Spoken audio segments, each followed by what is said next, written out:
Bonjour la famille. Bienvenue à l'Histoire avec Madésie. Veuillez vous abonner et nous laisser un j'aime.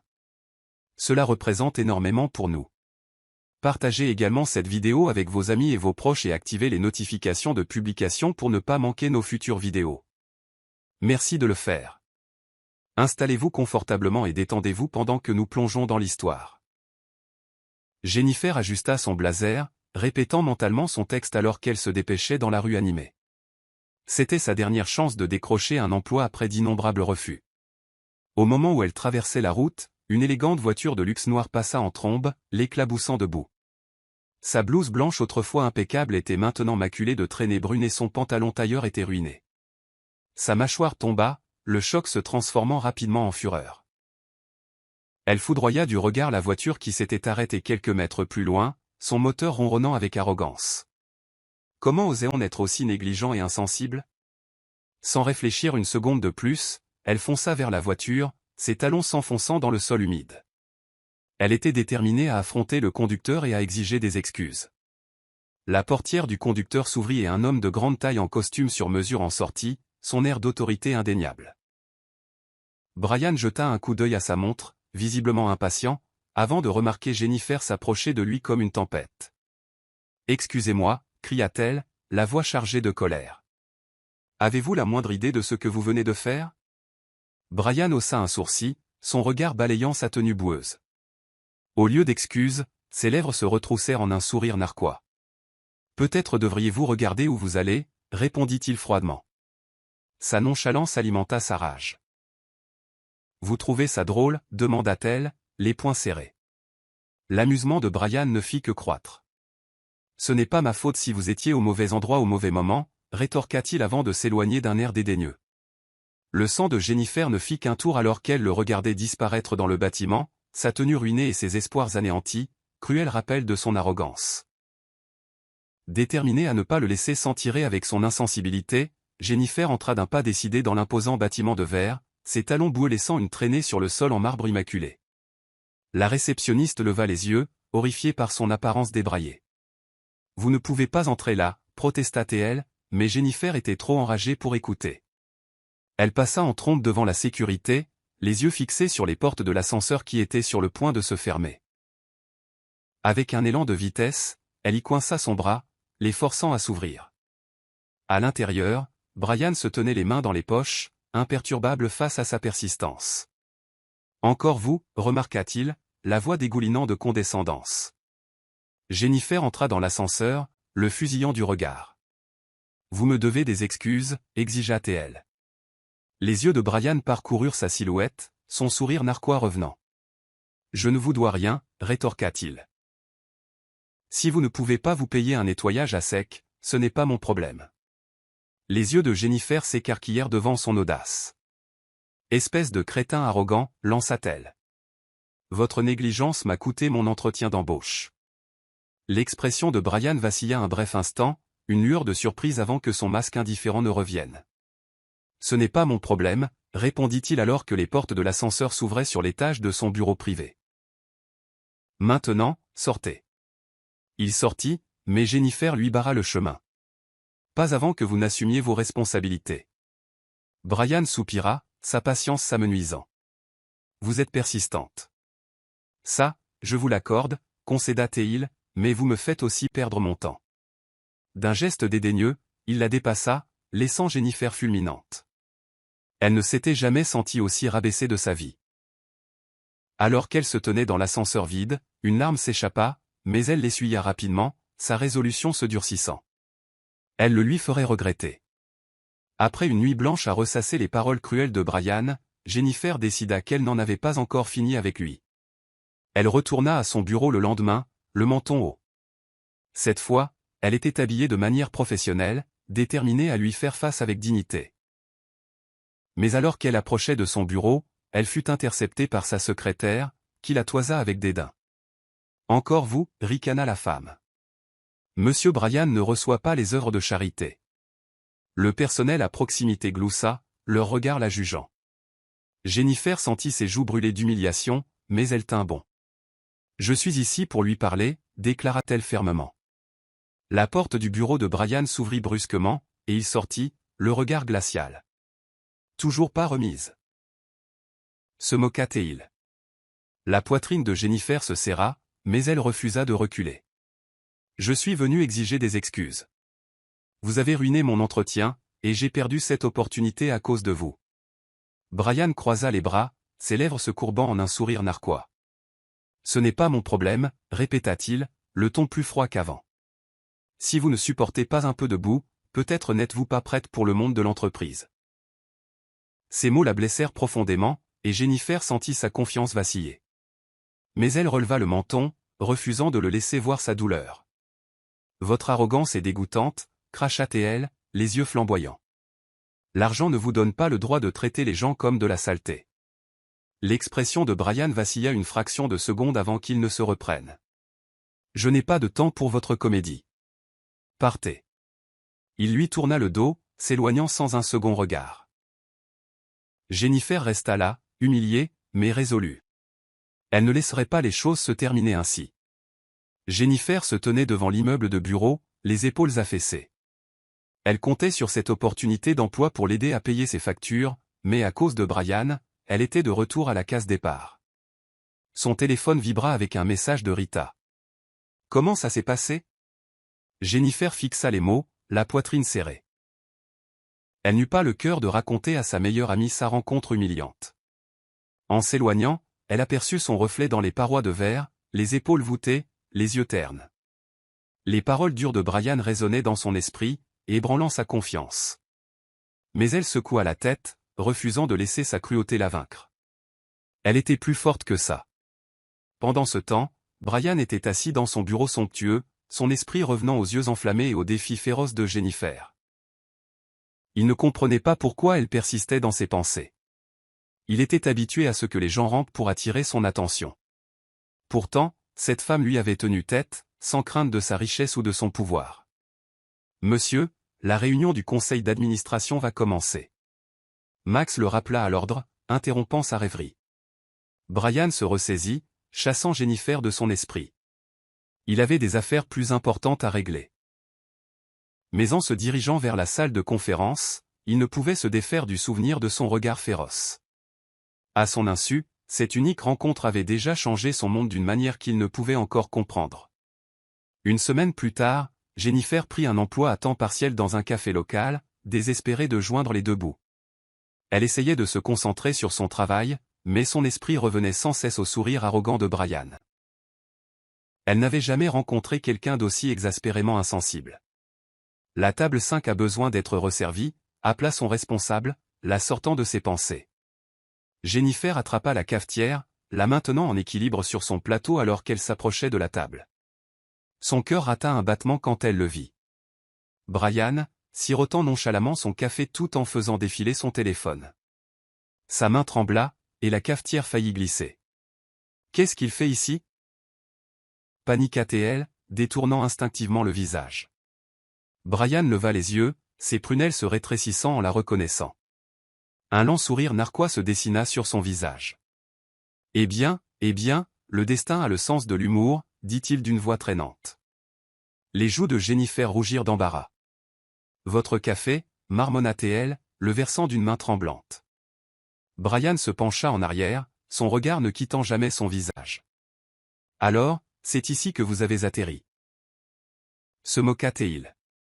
De la demande d'excuses au service du café, quelle adéquation. Les doigts de Jennifer se resserrèrent autour de la cafetière, ses jointures blanchissant. Elle voulait lui jeter le liquide chaud au visage, mais elle se força à rester calme. Au moins, je gagne ma vie honnêtement, rétorqua-t-elle, la voix glaciale. Les yeux de Brian brillèrent d'amusement. Honnête, mais pathétique, répondit-il avec suffisance. Jennifer se mordit la langue, refusant de lui donner la satisfaction de la voir craquer, mais à l'intérieur, son cœur brûlait d'humiliation. Elle trouverait un moyen de le lui faire payer. Le service de Jennifer au café touchait à sa fin lorsque Brian s'approcha du comptoir, son attitude arrogante intacte.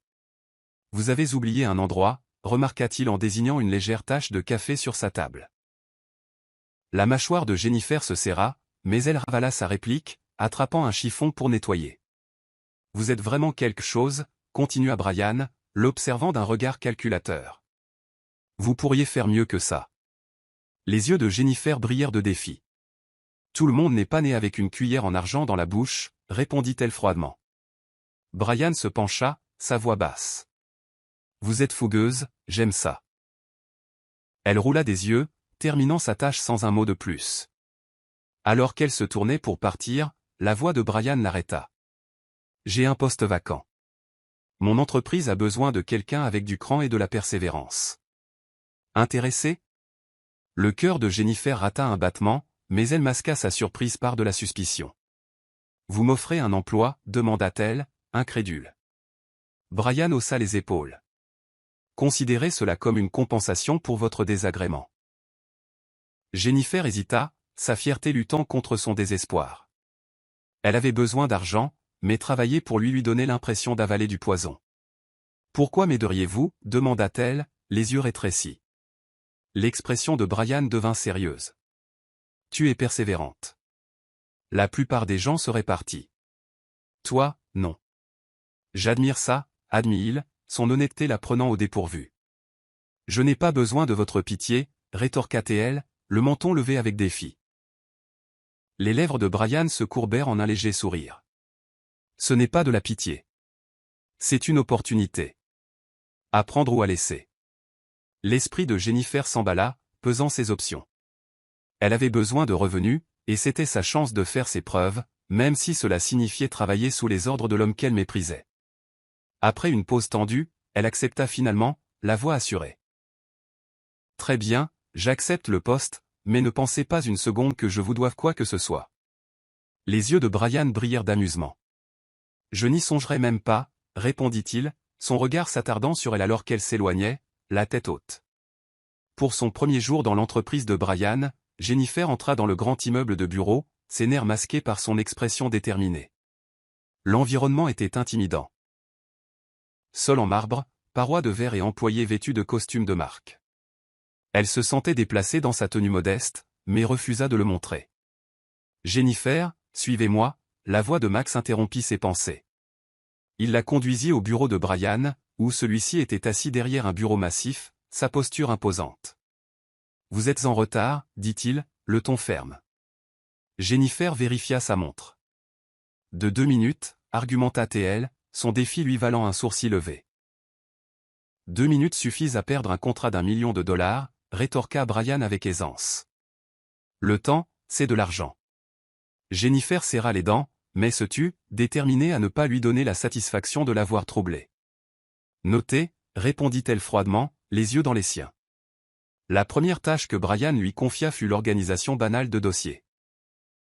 La fierté de Jennifer en prit un coup, mais elle s'attaqua à la tâche avec un soin méticuleux, déterminée à faire ses preuves. Quelques heures plus tard, elle présenta le travail terminé à Brian, qui y jeta à peine un coup d'œil avant de critiquer sa méthode. C'est inefficace. Recommencez, ordonna-t-il. Le tempérament de Jennifer s'enflamma. J'ai fait exactement ce que vous avez demandé, protesta-t-elle. Brian se pencha en arrière, son regard inflexible. Et je vous dis que ce n'est pas assez bien, rétorqua-t-il, la voix froide. Les poings de Jennifer se serrèrent, mais elle ravala sa colère, sachant qu'elle ne pouvait pas se permettre de perdre cet emploi. Très bien, je vais le refaire, dit-elle entre ses dents serrées. Alors qu'elle s'éloignait, le regard de Brian la suivit, un léger sourire jouant sur ses lèvres. Son insolence l'intriguait, et pour la première fois depuis des années, il se sentit véritablement mis au défi. Il ignorait que Jennifer était tout aussi déterminée à prouver qu'elle pouvait lui tenir tête.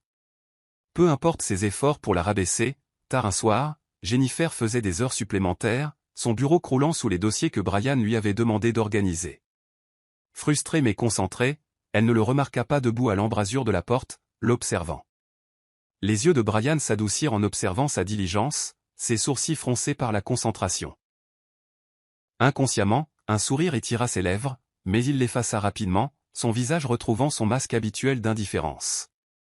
Toujours là, demanda-t-il, sa voix brisant le silence. Jennifer sursauta, surprise par sa présence. Vous m'avez donné du travail supplémentaire, répondit-elle sèchement. Les lèvres de Brian tressaillirent à sa franchise. Je ne pensais pas que vous tiendriez aussi longtemps, admit-il. Les yeux de Jennifer se rétrécirent. Je ne suis pas du genre à abandonner. Ces mots restèrent en suspens, provocateurs et audacieux. Le regard de Brian s'adoucissait. Je vois ça, murmura-t-il, son ton inhabituellement doux. Leur conversation fut interrompue par un appel téléphonique. Jennifer observa le changement d'attitude de Brian, ses épaules se tendant alors qu'il parlait durement dans son téléphone. Je me fiche de vos excuses. Réglez ça, lança-t-il avant de raccrocher brusquement. Il passa une main dans ses cheveux, sa frustration palpable. Jennifer ne l'avait jamais vu aussi humain. Dure journée, demanda-t-elle avant de pouvoir se retenir. Brian la regarda, sa garde momentanément baissée. Les affaires ne sont pas toujours glamour, avoua-t-il, la voix lasse. Pendant un bref instant, Jennifer vit à travers sa façade arrogante, entrevoyant le fardeau qu'il portait en tant que PDG. Je ne saurais dire, répondit-elle, la voix plus douce. Leurs regards se croisèrent, et pour la première fois, la tension entre eux s'apaisa. Mais aussi vite, les défenses de Brian se remirent en place. Retournez au travail, ordonna-t-il, le ton de nouveau froid. Pourtant, alors qu'il s'éloignait, Jennifer ne pouvait se défaire du sentiment que sous son extérieur rude se cachait un homme accablé par bien plus que de simples responsabilités d'entreprise. Elle se demandait ce qui se cachait sous son cœur gardé, et pourquoi il était si déterminé à repousser tout le monde. Les jours se transformèrent en semaines, et Jennifer s'adapta lentement à l'environnement de travail exigeant sous la stricte supervision de Brian. Pourtant, malgré son attitude froide, elle remarqua ses subtils gestes d'attention, comme laisser une tasse de café chaud sur son bureau lors des nuits tardives, ou s'assurer que sa charge de travail n'était pas excessivement lourde. Elle n'a jamais reconnu ces gestes, mais elle ne pouvait nier le battement dans sa poitrine chaque fois qu'elle voyait son écriture sur les petits mots attachés aux tasses de café. Un soir, alors qu'elle portait une pile de documents à son bureau, son pied achoppa sur le bord du tapis. Elle trébucha en avant, les papiers s'envolant de ses mains. Brian bougea instinctivement, ses bras l'enlaçant pour la stabiliser. Leurs visages étaient à quelques centimètres l'un de l'autre, sa prise ferme autour de sa taille, son parfum enivrant et proche. Le souffle de Jennifer se coupa dans sa gorge alors qu'elle levait les yeux, son regard rencontrant son regard intense. Le temps sembla s'arrêter. Pendant un moment, l'expression gardée de Brian s'adoucit, ses yeux glissant vers ses lèvres avant de remonter vivement. Réalisant leur position compromettante, Jennifer se retira rapidement, les joues en feu. « Je suis désolé », balbutia-t-elle, ramassant frénétiquement les papiers éparpillés. Brian s'agenouilla à côté d'elle, ses doigts effleurant les siens alors qu'ils attrapaient tous les deux le même document. Un choc électrique les traversa, tous deux retirant vivement leurs mains. « Attention », murmura Brian, sa voix inhabituellement douce. Le cœur de Jennifer s'emballa, incapable de déchiffrer le regard dans ses yeux. Elle se leva rapidement, gardant la tête baissée. « Cela ne se reproduira plus », murmura-t-elle, évitant son regard. La mâchoire de Brian se serra, ses yeux s'attardant sur elle avant qu'il ne se détourne. « Veillez à ce que ça ne se reproduise pas. » répondit-il, la voix de nouveau froide. Mais même en retournant à son bureau, ses doigts picotaient de son contact, et il savait qu'il perdait le contrôle de ses émotions. Après ce moment inattendu, Jennifer ne pouvait s'empêcher de penser aux bras de Brian autour d'elle, ou au regard dans ses yeux. Elle se réprimanda mentalement, refusant d'être une autre femme stupide entichée d'un milliardaire sans cœur. Elle se jeta dans son travail, évitant Brian autant que possible, mais le destin semblait avoir d'autres plans. Lors d'une réunion du conseil d'administration, Jennifer fut chargée de présenter un rapport financier. Debout devant une salle pleine de cadres intimidants, elle sentit sa confiance vaciller. Mais ensuite, elle jeta un coup d'œil à Brian, ses yeux fixés sur les siens, l'exhortant silencieusement à continuer. Elle puisa sa force dans son regard inflexible, livrant sa présentation avec confiance et assurance. Les membres du conseil furent impressionnés, et Brian hocha la tête en signe d'approbation, un geste rare de sa part. Après la réunion, Jennifer ressentit une bouffée de fierté. Elle s'apprêtait à partir quand Brian l'appela dans son bureau. « Vous avez bien fait », admit-il, sa voix dépourvue de son arrogance habituelle. Jennifer cligna des yeux, surprise. « Merci. » répondit-elle avec prudence. « Vous ne m'avez pas critiqué cette fois. » Les lèvres de Brian tressaillirent. « Ne vous y habituez pas », la taquina-t-il, ses yeux s'adoucissant imperceptiblement. Jennifer rit, le son les surprenant tous les deux. Leurs regards se croisèrent, l'air entrechargé d'une tension inexprimée. Mais ensuite, l'expression de Brian devint froide. Ne vous montez pas la tête. Il y a encore place. Elle a peut-être utilisé le nom de Lena Okwara, dit doucement Percy en tendant le reçu de la clinique. La femme l'examina, puis hésita. Je me souviens d'elle, dit-elle lentement. Elle avait des bleus, avait l'air perdue. Nous pensions qu'elle était victime de violences domestiques, mais elle n'a jamais beaucoup parlé. Elle fixait juste le mur comme s'il avait des réponses. Christabel s'avança.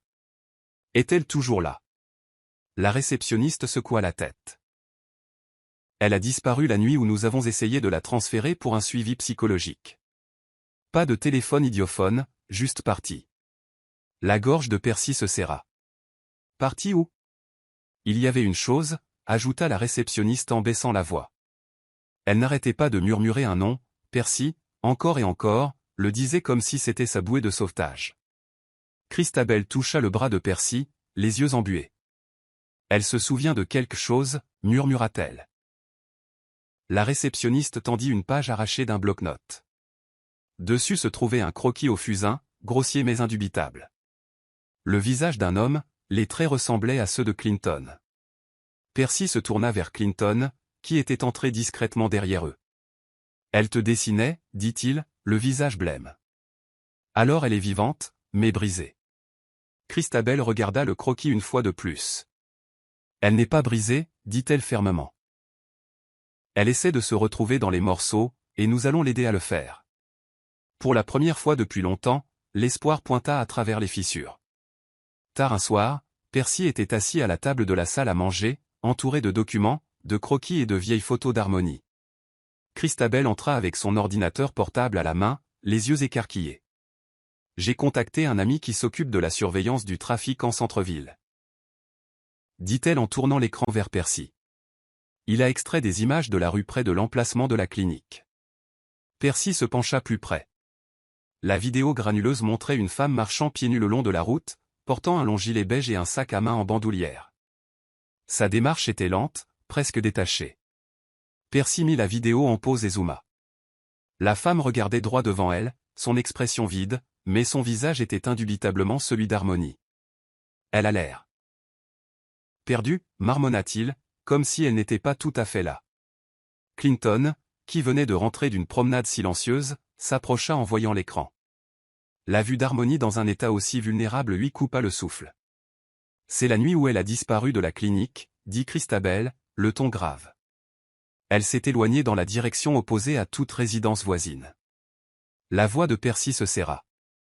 Personne ne l'a arrêtée. Personne n'a posé de questions. Elle n'était qu'une autre femme invisible en souffrance. Clinton s'assit lentement. Nous cherchions Harmonie, l'épouse, la maîtresse de maison, la femme qui souriait à travers tout. Mais cette version d'elle. Elle est quelqu'un d'autre maintenant. Quelqu'un que nous avons laissé tomber. Les yeux de Percy ne quittaient pas l'écran. Nous ne l'avons pas laissé tomber, dit-il doucement. C'est toi qui l'as fait. J'essaie juste de réparer les dégâts. Christabel fouilla dans son sac et en sortit une photo imprimée de la vidéo. Il y a une chose que j'ai remarquée, dit-elle. Elle s'est arrêtée devant un atelier d'artiste, l'a fixé pendant plusieurs secondes avant de s'éloigner. Le cœur de Percy s'emballa. Elle peignait quand elle était adolescente, avant que la vie ne l'épuise. L'espoir revint comme une flamme vacillante. Jane observait depuis le couloir Clinton qui fixait la photo de la vidéo d'Harmonie étalée sur la table basse. Sa concentration était inébranlable, ses émotions indéchiffrables. Elle avait été patiente, mais maintenant elle se sentait effacée. « Tu ne me regardes même plus », dit-elle sèchement en entrant dans la pièce. Clinton ne sia pas, « Pas maintenant, Jane. » Mais Jane refusa d'être ignorée. « Pas maintenant. C'est tout ce que tu dis depuis des semaines. Tu as transformé nos vies en un sanctuaire pour une femme qui est partie. » Clinton leva lentement les yeux. Elle n'est pas partie, Jane. Elle a disparu parce que j'ai détruit sa paix. Il y a une différence. Jane croisa les bras. Et je suis juste censé rester assise ici et être la seconde d'un fantôme? Clinton se leva. Tu n'as jamais été la première. Arrêtons de faire semblant de l'avoir cru l'un ou l'autre. Des larmes piquèrent les yeux de Jane, mais sa fierté ne les laissa pas couler. Alors qu'est-ce que je suis, Clinton? Un bouche-trou? La remplaçante? Clinton soupira profondément. Tu étais quelqu'un vers qui je courais quand je ne voulais pas affronter ce que j'avais fait à la maison. Tu le savais. Je le savais. Mais tu voulais plus. La voix de Jane se brisa. Parce que tu m'as fait croire qu'il y avait plus. Clinton ne répondit pas. Son silence était plus froid que la colère. Jane se dirigea vers la porte, hésitant. Est-ce que tu veux même encore de moi ici? La réponse de Clinton fut calme mais définitive. Non. Jane partit sans un mot de plus, ses talons claquant comme le tonnerre sur le sol en marbre. Lorsque la porte claqua derrière elle, Clinton se rassit et fixa de nouveau la photo des yeux lointains d'Harmony. Il avait repoussé tout le monde à sa recherche. Et pour la première fois, il réalisa qu'il méritait peut-être d'être seul. Christabel revint de la maison d'enfance d'Harmony avec une petite boîte recouverte de poussière sous le bras. Elle la tendit à Percy avec un sourire doux amer. « Je suis passé chez ta mère. J'ai trouvé ça dans un coffre sous l'ancien lit d'Harmony. » Percy ouvrit soigneusement le couvercle et en sortit un journal en lambeaux avec des fleurs séchées sur la couverture. C'était l'écriture d'Harmony. Il la reconnut instantanément. Christabel lut doucement une page. Si jamais j'ai l'impression de me perdre, j'écrirai pour me souvenir de qui j'étais. Percy tourna une autre page, une entrée datant de l'université. Parfois, j'aimerais pouvoir disparaître, non pas par douleur, mais juste pour être assez silencieuse pour m'entendre à nouveau. Le journal n'était pas seulement un journal intime. C'était une bouée de sauvetage, remplie de vérités brutes qu'Harmony n'avait jamais dites à voix haute. Une page attira l'attention de Percy. Elle avait été écrite seulement quelques mois avant sa disparition. Si jamais Clinton me brise, je ne le combattrai pas. Je disparaîtrai. Je deviendrai la fille que j'étais avant que le monde n'exige tant de moi. Christabel ferma les yeux. Elle a planifié ça, non pas pour punir qui que ce soit, mais pour survivre. Percy hocha lentement la tête. Elle ne voulait pas de vengeance. Elle voulait du soulagement. Au dos du journal se trouvait un croquis. Un petit chalet au bord d'un lac avec des montagnes derrière. Gribouillés en dessous se trouvaient les mots « où le silence peut guérir ». Les yeux de Christabel rencontrèrent ceux de Percy. Ce n'est pas imaginaire. C'est un endroit réel. Je me souviens qu'elle me l'a montré une fois. C'est une retraite d'artiste dans le nord de l'État. Le souffle de Percy se coupa. Alors c'est peut-être là qu'elle est. Ils avaient une nouvelle destination, un endroit au-delà de la ville, au-delà de la culpabilité, au-delà de la trahison, un endroit où Harmony essayait peut-être de respirer à nouveau. L'air de la campagne semblait plus froid alors que Percy et Christabel roulaient sur la route sinueuse qui menait à l'adresse d'un petit refuge listé près de la retraite d'artiste. Une femme bienveillante nommée Mama Heredie les accueillit dans le petit établissement avec des yeux prudents. « Vous dites que vous cherchez une femme qui s'appelait Lena ?» demanda-t-elle, sa voix usée par le temps mais ferme. Percy hocha la tête en tendant une copie de la photo d'Harmony. Mama Heredie la fixa longuement avant d'acquiescer. Oui, elle était ici. Elle est arrivée une nuit pluvieuse, trempée et pieds nus. Elle ne portait rien d'autre qu'un carnet de croquis abîmés. Elle a dit qu'elle voulait juste un lit pour une nuit. Les yeux de Percy s'écarquillèrent. Était-elle blessée? Le visage de Mama Heredie devint solennel. Pas à l'extérieur, mais son esprit. Elle n'était pas entière. Christabel se pencha en avant. Qu'a-t-elle dit pendant qu'elle était ici? La vieille femme soupira. Pas grand-chose. Mais parfois, elle se réveillait en hurlant et murmurait un nom. Percy. Parfois, elle s'asseyait à la fenêtre et dessinait des visages encore et encore. Puis soudain, elle est partie. Sans prévenir. Juste disparue. Percy sentit un nœud se serrer dans sa poitrine. Savez-vous où elle est allée? Mama Heredie secoua la tête. Elle a dit quelque chose d'étrange à l'une des plus jeunes filles avant de disparaître.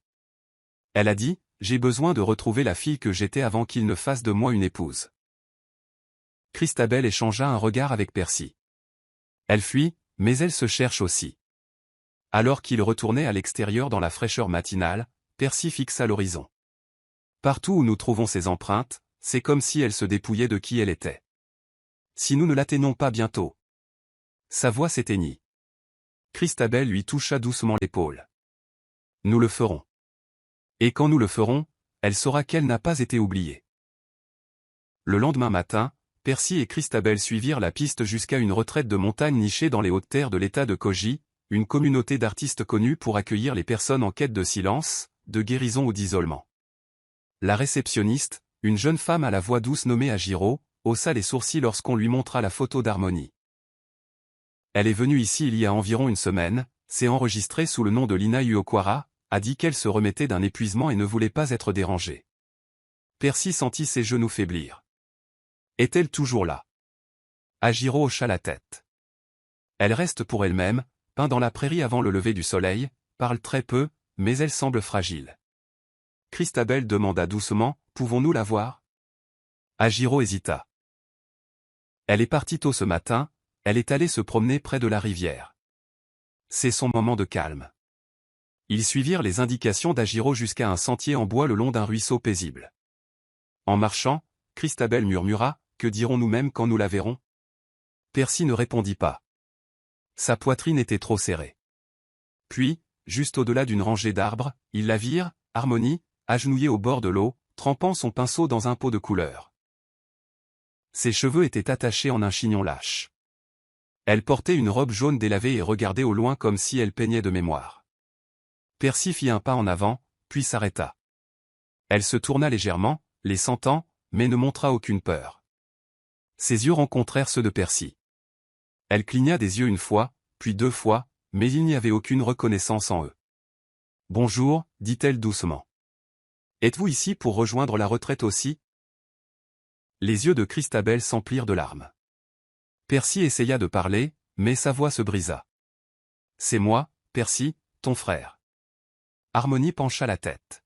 « Percy, répéta-t-elle faiblement, puis regarda de nouveau sa toile. « J'ai entendu ce nom dans mes rêves. » De retour au gîte de la retraite, Clinton était assis seul dans sa voiture, garée juste en bas de la colline.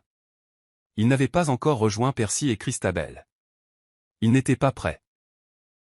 Pas après toutes les images qui défilaient dans sa tête, des souvenirs qu'il avait l'habitude de rejeter et qui revenaient maintenant en force. Harmonie le jour de leur mariage, tremblante de bonheur. Sa voix se brisant alors qu'elle lui demandait « M'aimes-tu même quand je ne suis pas forte ?»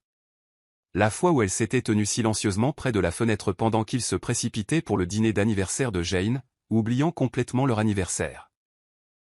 Il entendait encore sa voix douce. « Je serai là quand tu te souviendras de moi. » Et il ne l'avait pas fait. Il ne l'avait jamais fait jusqu'à maintenant, alors qu'il était presque trop tard. Il sortit de la voiture, la culpabilité presque insupportable. Chaque pas vers la communauté d'artistes lui donnait l'impression de marcher sur des éclats du passé.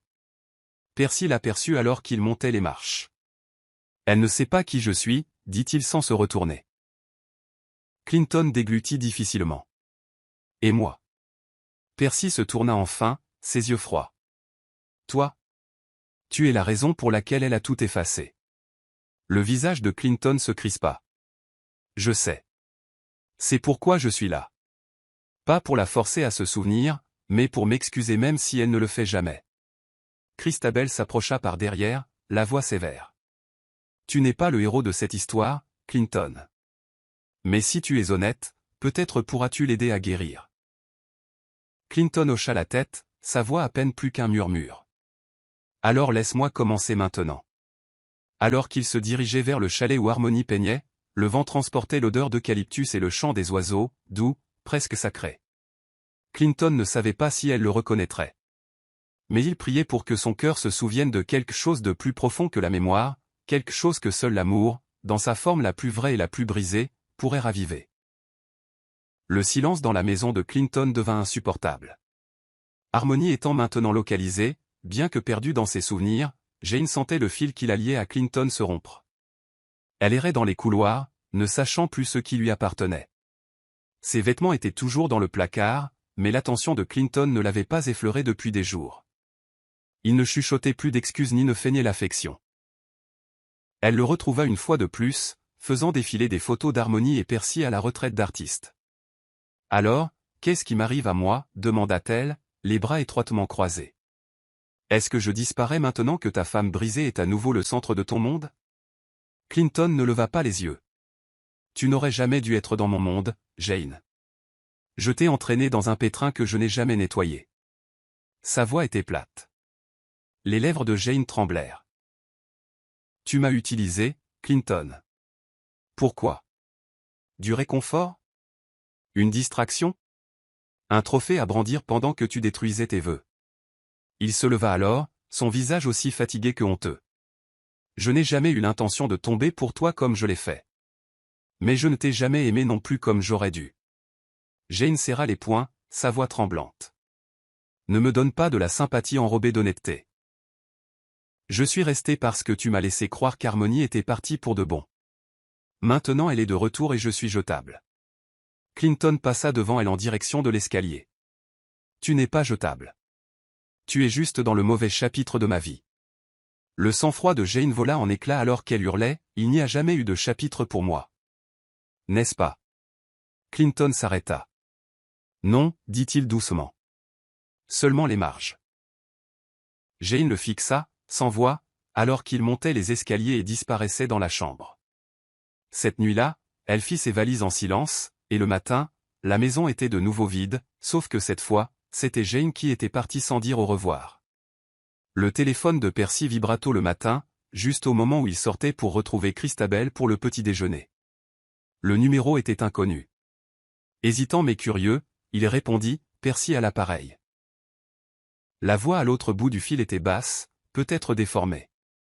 Elle est en sécurité, dit l'interlocuteur, mais elle ne se souvient toujours pas de la douleur. Juste du silence. Percy cligna des yeux, essayant de comprendre le ton énigmatique. Qui est à l'appareil? La ligne grésilla. Quelqu'un qui l'a vue. Elle est allée à la chapelle en bas de la colline de la retraite. Elle y peint au coucher du soleil. Vous devriez y aller. L'appel se termina avant que Percy ne puisse répondre. Il resta figé, puis se tourna rapidement vers Christabel, qui venait de le rejoindre. Nous devons aller à la chapelle maintenant. La chapelle était nichée parmi les arbres, presque cachée par le rideau de la nature. En entrant, l'odeur de vieux bois et de lys séchés emplit l'air. Harmony était là, assise près de l'autel avec une toile posée devant elle. La peinture était inachevée, mais le sujet était indubitable. C'était un garçon et une fille au bord d'une rivière. Percy s'approcha. C'est nous. Quand nous étions enfants, murmura-t-il. Harmony leva les yeux, perplexe. Tu connais cet endroit aussi? La gorge de Percy se serra. Oui, c'est notre enfance. Tu as pas un souvenir, Harmony? Elle cligna des yeux. Je n'arrête pas de le voir en rêve, mais je ne sais jamais ce que cela signifie. Christabel s'approcha doucement. Tu te souviens sans t'en rendre compte.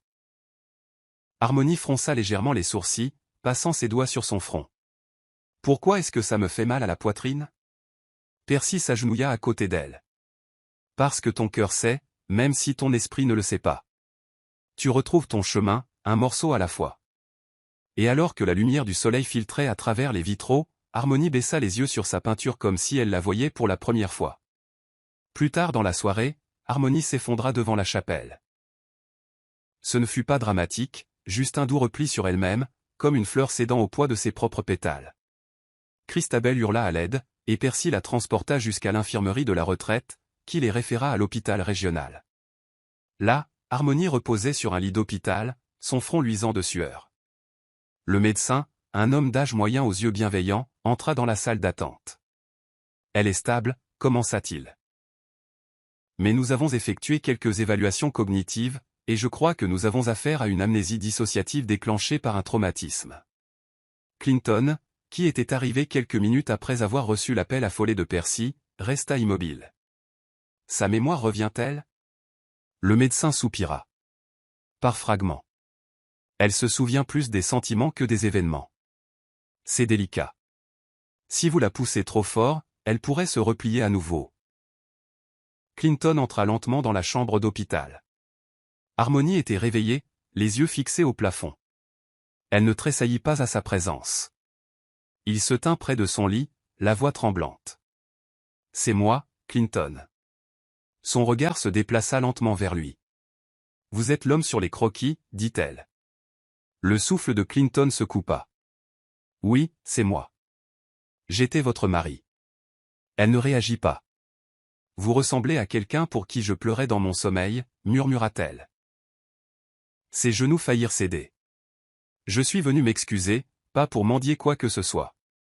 Les yeux d'Harmonie restèrent fixés sur lui. Alors pourquoi votre voix sonne-t-elle comme un regret? Clinton s'assit à côté d'elle. Parce que je vis dedans maintenant. Elle ne lui demanda pas de partir. Mais elle ne dit pas non plus qu'il pouvait rester. Et dans cet entre-deux fragile, il restait.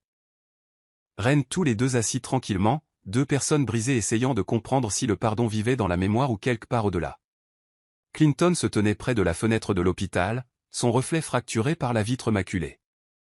Il ne savait pas ce qui faisait le plus mal, le vide dans les yeux d'Harmonie ou l'absence de colère dans sa voix. Elle n'avait pas lancé d'accusation. Elle n'avait pas pleuré. Elle l'avait simplement regardé à travers, comme s'il était un personnage d'un rêve à moitié oublié. Il retourna à son chevet, hésitant, les mains dans les poches. « Puis-je te lire quelque chose » demanda-t-il à voix basse. Harmonie ne répondit pas, mais son regard se tourna vers lui. C'était suffisant. Il sortit une lettre, l'une de celles qu'elle lui avait écrites, mais jamais envoyée. « Tu as écrit ça. » Une fois, dit-il. Peut-être qu'entendre tes propres mots t'aidera. Il commença à lire. Si je disparais, ne pense pas que je l'ai fait pour te blesser. Pense que c'est pour me sauver de ce que tu as refusé de réparer. Harmonie cligna lentement des yeux, ses doigts tressaillant légèrement sous la couverture. J'ai écrit ça, demanda-t-elle doucement, la voix tremblante. Clinton hocha la tête, ravalant la boule dans sa gorge. Oui, et j'ai ignoré chaque mot. Harmonie détourna le regard. Je me sens comme une étrangère dans ma propre peau. Je ne sais pas quelle partie de moi était réelle et quelle partie n'était que de la survie. Clinton s'affaissa sur la chaise à côté d'elle. Tu étais réelle, et forte, et bien plus indulgente que je ne l'ai jamais mérité. Elle tourna la tête vers lui, les yeux brillants de confusion. Alors pourquoi m'as-tu brisé? La voix de Clinton se brisa. Parce que j'étais égoïste, parce que j'ai confondu ton silence avec du contentement. Harmonie ferma les yeux. Je ne me souviens pas de tout, mais je me souviens de me noyer, lentement. Clinton tendit la main mais s'arrêta juste avant de toucher la sienne. Je resterai ici jusqu'à ce que tu n'aies plus l'impression de te noyer seule. Harmonie ne répondit pas, mais elle ne se détourna pas non plus, et dans ce silence, quelque chose de fragile mais de nécessaire commença à s'agiter. Le lendemain matin, Harmonie était assise sur une chaise près de la fenêtre, observant le jardin qui se balançait doucement dans la brise. Percy entra discrètement, un carnet de croquis emballé à la main. « Je t'ai apporté quelque chose, dit-il, son ton empreint à la fois d'espoir et de nervosité. Harmonie se tourna pour le regarder et étudia son visage comme si elle cherchait une familiarité. « Tu n'arrêtes pas d'apparaître, dit-elle. Ça signifie quelque chose. » Percy sourit doucement. « Je suis ton frère. » Elle pencha la tête. Ce mot, frère, il semble doux quand tu le dis. Il s'assit à côté d'elle et lui tendit le carnet de croquis. Tu dessinais tout, surtout les gens. Tu disais que dessiner était ta façon de dire la vérité sans avoir besoin de mots. Elle déballa le carnet de croquis, feuilletant lentement les pages. Ses doigts tracèrent des lignes estompées, ses yeux s'écarquillèrent devant un dessin au fusain d'elle-même riant dans un jardin. « J'ai fait ça » demanda-t-elle, stupéfaite. « Tu l'as fait, » dit fièrement Percy, « et tu en as fait des centaines d'autres. Celui-ci, c'était le dernier que tu as dessiné avant que les choses ne s'assombrissent. » Harmonie l'étudia. « Pourquoi est-ce que la regarder me fait mal au cœur ?» La voix de Percy était basse. « Parce qu'elle te manque. Parce qu'elle, c'est toi. » Elle leva les yeux, son regard plus clair qu'il ne l'avait été depuis des jours. « Tu m'as appelé Harmonie hier. Mais moi, je crois que j'ai dit ton nom la nuit dernière dans mon sommeil. » Le cœur de Percy battait la chamade. « Tu m'as appelé Percy. Tu le faisais toujours quand tu avais peur ou que tu avais besoin de quelque chose. » Harmonie serra le carnet de croquis contre sa poitrine. « Pourquoi t'ai-je oublié ?» Percy déglutit difficilement. « Tu ne m'as pas oublié. Quelque chose de douloureux a enfoui les souvenirs. Mais je n'ai jamais cessé de chercher. » Sa lèvre trembla. « Je ne sais pas encore qui je suis. Percy prit sa main. Ce n'est pas grave. Je me souviens assez pour nous deux jusqu'à ce que tu sois prête. Pour la première fois, elle ne recula pas au contact. Au lieu de cela, elle s'y accrocha comme à une encre vers quelque chose de vrai. Loin de l'hôpital, Jane était assise en face d'un détective privé dans un café faiblement éclairé, une agitation nerveuse dans sa posture. Ses cheveux étaient tirés en arrière, son expression vive et indéchiffrable. « Je veux savoir qui est vraiment cette Harmonie, dit-elle froidement. Le détective haussa un sourcil. « Êtes-vous sûr de vouloir emprunter cette voie? Certaines vérités n'apportent pas la paix. » Les lèvres de Jane se retroussèrent. « Je ne cherche pas la paix. Je cherche la clarté. » En quelques jours, elle avait un dossier en main. Photo, vérification d'antécédents et une enveloppe Kraft scellée portant la mention « confidentiel ». Mais lorsqu'elle l'ouvrit, sa confiance commença à se fissurer. Dans le passé d'Harmonie, il n'y avait pas de squelette, mais de la force. Réalisation, bourse d'études, entrée de journal de séance de thérapie et lettres de femme qu'Harmonie avait encadrées en secret. Jane fixa les mots qu'Harmonie avait écrits à l'une de ses mentorées. Même si le monde te réduit au silence, n'oublie jamais que ta voix a de la valeur. Tu n'es pas invisible. Les doigts de Jane tremblaient. Elle avait passé tant de temps à essayer d'éclipser une femme qu'elle ne comprenait même pas. Maintenant, le poids de l'impact discret d'Harmonie lui semblait suffocant. Elle froissa une page de frustration, mais le mal était déjà fait. Ce n'était pas une femme au foyer brisé. C'était une femme qui avait survécu à l'érosion émotionnelle et trouvait encore des moyens de se dévouer aux autres. Jane repoussa le dossier dans l'enveloppe et s'appuya contre la vitre du café, regardant les voitures passer. « Il ne m'aimait pas parce que j'étais facile », se murmura-t-elle. « Il l'aimait parce qu'elle a enduré ce que je n'aurais jamais pu. » Pour la première fois, elle ressentit quelque chose d'inattendu, la honte, et cela lui collait à la peau comme de la fumée. Elle se leva et sortit, laissant le dossier derrière elle sur la table. Elle n'avait plus besoin de la vérité pour le reconquérir. La vérité avait déjà gagné au nom d'Harmonie. Harmonie était assise dans la cour-jardin de l'hôpital, ses yeux traçant les pétales jaunissants d'une fleur d'hibiscus lorsque Christabel s'approcha, tenant un petit cadre enveloppé dans du tissu. « J'ai trouvé quelque chose », dit-elle doucement en le tendant à Harmonie. La curiosité s'éveilla alors qu'Harmonie le déballait, révélant une vieille photo de mariage, la sienne et celle de Clinton, capturées dans une lumière dorée, leurs mains entrelacées. Ses yeux s'attardèrent sur l'image. « Je connais ça », murmura-t-elle, ses doigts effleurant le bord du cadre. Puis, sans prévenir, sa respiration s'accéléra. « Cette robe, je m'en souviens. La dentelle me grattait la peau, et la musique était trop forte. » Elle laissa tomber le cadre sur ses genoux, les yeux écarquillés de panique. « Je ne voulais pas sourire ce jour-là. » Pourquoi ne voulais-je pas sourire? Christabel s'agenouilla à côté d'elle. « Harmonie, respire. Tu es en sécurité ici. » Harmonie se serra la tête. Il m'a embrassé, et j'ai souri, mais à l'intérieur, quelque chose n'allait pas. Je me souviens avoir essayé de ne pas pleurer quand tout le monde applaudissait.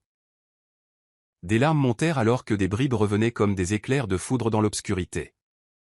Je voulais que ça dure toujours, mais même alors, quelque chose en moi savait que ce ne serait pas le cas. Christabel posa une main sur son épaule. C'est normal de le ressentir maintenant, tu n'as plus à le cacher. Harmonie leva les yeux, brisée et désemparée. Comment ai-je pu oublier tant de choses, et pourtant ressentir encore la douleur comme si cela venait de se produire? Christabel hocha la tête, les yeux brillants. Parce que ton âme n'a jamais oublié, et maintenant qu'elle remonte à la surface, nous allons y faire face avec toi. Harmonie prit une profonde inspiration, serrant la photo plus fort cette fois. Je crois que je suis prête à me souvenir, même si ça fait mal. Plus tard dans l'après-midi, Percy rencontra le médecin dans son bureau, une enveloppe de résultats de tests et d'observations écrites posée entre eux. « Il y a quelque chose que vous devez voir », dit le médecin en faisant glisser un rapport d'incident sur la table. Percy lut lentement le document. Elle a été retrouvée inconsciente près d'une gare routière, traumatisme crânien, impact sur le lobe temporal droit. Il fronça les sourcils. Comment se fait-il que nous ne le savions pas plus tôt? Le médecin se renversa en arrière. Parce qu'elle a refusé de donner un vrai nom. Elle a été admise comme une inconnue, Jane Doe. Le traumatisme n'était pas seulement émotionnel, il était physique. Son cerveau l'a protégée en occultant les souvenirs liés au traumatisme. La poitrine de Percy se serra. Alors elle n'est pas juste partie, elle s'est blessée en essayant de partir. Le médecin hocha la tête. Probablement, elle a pu s'effondrer ou tomber. Quoi qu'il en soit, la perte de mémoire a commencé après l'impact. Percy retourna dans la chambre d'Harmonie, le visage pâle, ses mouvements plus lents. Elle le remarqua instantanément. « Tu sais quelque chose ?» dit-elle. Il hocha la tête en s'asseyant à côté d'elle. « Tu as été blessé la nuit où tu es parti. Ils ont dit que tu t'étais cogné la tête violemment. C'est pour ça que ta mémoire, les trous. » Harmonie baissa les yeux sur ses doigts. « Alors mon oubli n'était pas de la lâcheté ?» Percy secoua la tête. « Non, c'était de la survie. Ton cerveau t'a éloigné de la douleur. » Elle regarda droit devant elle, perdue dans ses pensées. « Je me souviens de la pluie, et de courir. Mais pas où j'allais. » La voix de Percy se brisa. « Ça n'a pas d'importance. Ce qui importe, c'est que tu t'en es sorti. Tu as survécu. » Une larme coula sur la joue d'Harmonie. « Mais j'ai cessé de vivre au moment où j'ai commencé à me cacher de moi-même. » Percy lui serra fermement la main. « Alors peut-être qu'il est temps d'arrêter de se cacher. » Et pour la première fois depuis que tout avait commencé, Harmonie ne résista pas à la vérité. Elle l'accueillit. En ville, Jane se tenait dans le couloir de son appartement, une seule valise près de la porte. Le silence autour d'elle était suffocant, pas le genre libérateur qu'elle avait autrefois associé à la solitude. Son téléphone vibra, Clinton. Elle le fixa, hésitant, puis répondit. « Qu'est-ce que tu veux ?» demanda-t-elle sèchement. La voix de Clinton à l'autre bout du fil était douce. « Je n'appelle pas pour me battre. Juste pour dire que je suis désolé. Pour tout. Je t'ai mené en bateau. Je t'ai fait croire que nous avions quelque chose de réel. » Jane laissa échapper un rire sec. « Nous avions quelque chose. Ce n'était juste pas de l'amour. » Il resta silencieux. « Tu mérites mieux que ce que je t'ai donné. » Elle soupira, agrippant la poignée de son sac. Et Harmonie mérite mieux que ce que nous avons jamais su donner tous les deux. Avant qu'il ne puisse répondre, elle ajouta, « Ne t'inquiète pas, Clinton. Je ne reviendrai pas, pas maintenant. Jamais. Tu as passé trop de temps à essayer de remplacer quelqu'un qui n'a jamais quitté ton cœur. » Il murmura, « J'aurais aimé avoir fait les choses différemment. » Jane sourit tristement. « Nous tous. Mais les souhaits ne réécrivent pas l'histoire. » Elle raccrocha et sortit, jetant un dernier regard à l'appartement qui avait autrefois symbolisé de nouveaux commencements. En montant dans son taxi, elle regarda devant elle, pas en arrière. Sur ses genoux se trouvait le journal qu'elle avait trouvé au café. Pas celui d'Harmonie, mais le sien. Un nouveau. La première page disait, « Cette fois, je me choisis. » Pour une fois, Jane ne partait pas honteuse. Elle marchait vers quelque chose, peut-être la guérison, peut-être la paix. Mais enfin, selon ses propres termes. Harmonie était assise en tailleur sur le lit d'hôpital, une couverture enroulée autour de ses épaules.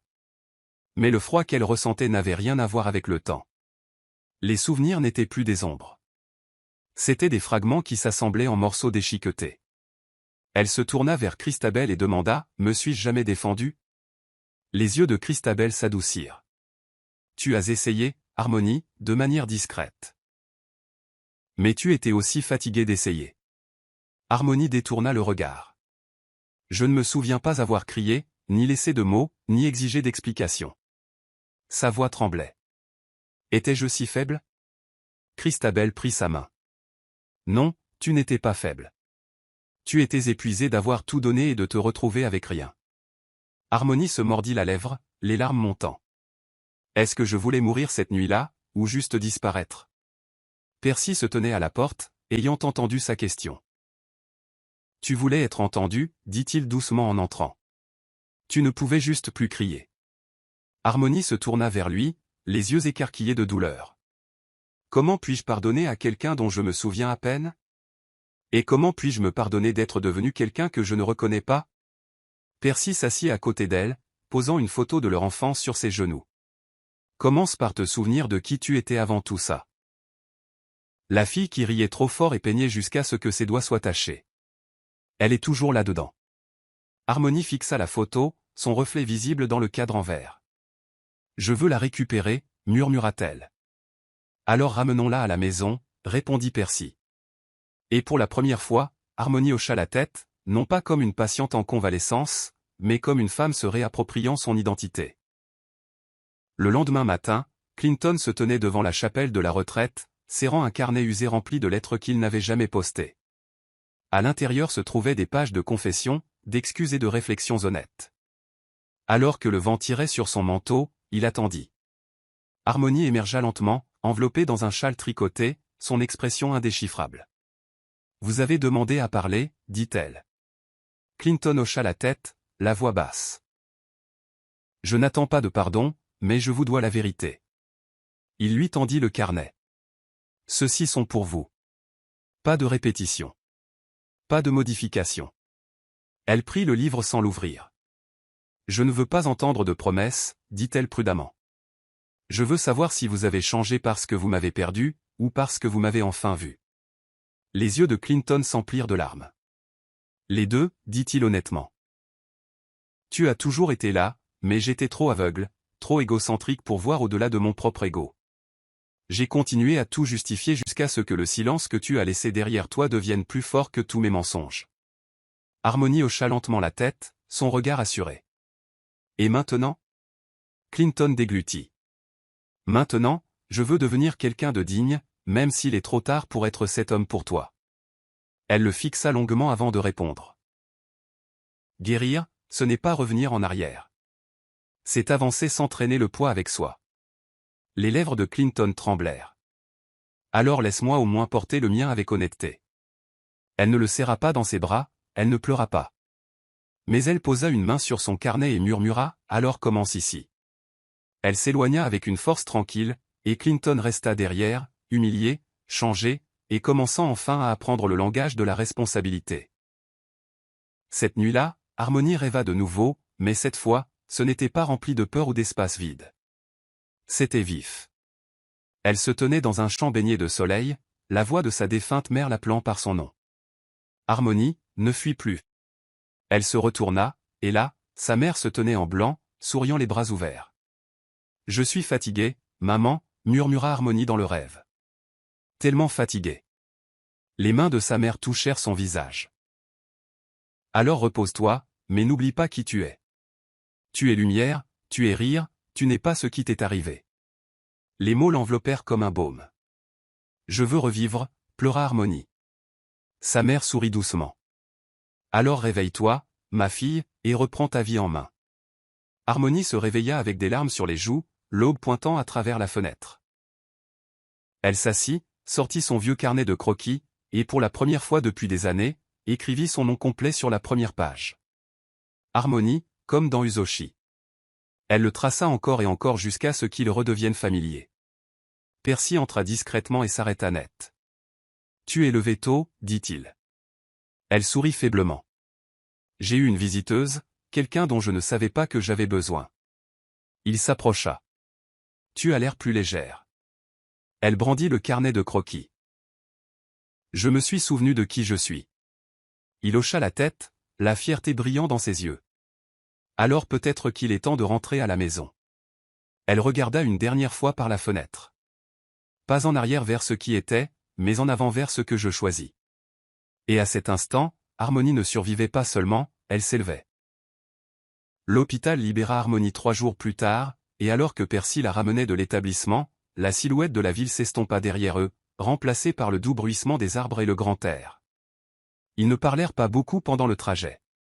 Harmonie était assise tranquillement, berçant son carnet de croquis comme un espoir nouveau-né. Lorsqu'ils atteignirent le bord de la retraite où Clinton attendait près d'un banc près du sentier principal, elle n'hésita pas à sortir. Clinton se leva à son approche, les mains profondément enfoncées dans les poches de son manteau. « Je n'étais pas sûr que tu veuilles me voir, dit-il, prudent. » Harmonie hocha lentement la tête. « J'en avais besoin. Non pas pour se réconcilier, mais pour finir la phrase que je n'ai jamais pu prononcer. » Elle inspira profondément. « Je t'aimais. Je suis resté alors que j'aurais dû partir. J'ai cru que le silence nous sauverait. J'avais tort. » Clinton baissa la tête, le vent agitant l'ourlet de son manteau. Tu n'as jamais été le problème, Harmony. C'était moi. Je n'ai pas seulement pris ton amour pour acquis. Je l'ai enterré sous l'orgueil et le confort. Elle l'étudia, le scrutant vraiment, et vit un homme qui ne se cachait plus derrière son ego, mais qui se tenait dans les décombres de sa propre ruine. Je te pardonne, dit-elle, la voix douce, mais je ne retournerai pas aux cendres. La gorge de Clinton se serra. Que vas-tu faire maintenant?